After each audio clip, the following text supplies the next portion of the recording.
Chaqaloqlarni cho'miltirish uchun kindagini poylashimiz kerakmi? Quloqlarini paxta bilan yopamizmi? Bola cho'milayotgan suvga cherida, romashka yoki tuz eritmalarini solishimiz kerakmi? Bu va boshqa savollarga aniq tibbiy javob olishingiz uchun bu videoni oxirigacha ko'ring.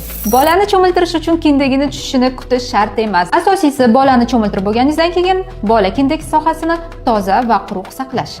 Cho'miltirganda bolani qulog'iga paxta tiqish bu xavfli ham bo'lishi mumkin.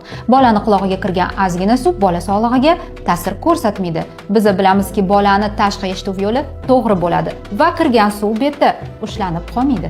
Suvga romashka yoki tuz solishdan foyda yo'q. Bu allergiya chaqirishi mumkin yoki bolani terisini quruqlashtirib boradi. Chaqaloq uchun eng xavfsizi bu oddiy toza suv. 36-37 gradusda bolani cho'miltiramiz. Aksincha, issiq suvda bolani cho'miltirish mumkin emas. Agarda chaqaloqlar parvarishi haqida ilmiy va isbotlangan ma'lumotlarga ega bo'lishni xohlasangiz, videoga like bosing va sahifamizga obuna bo'ling.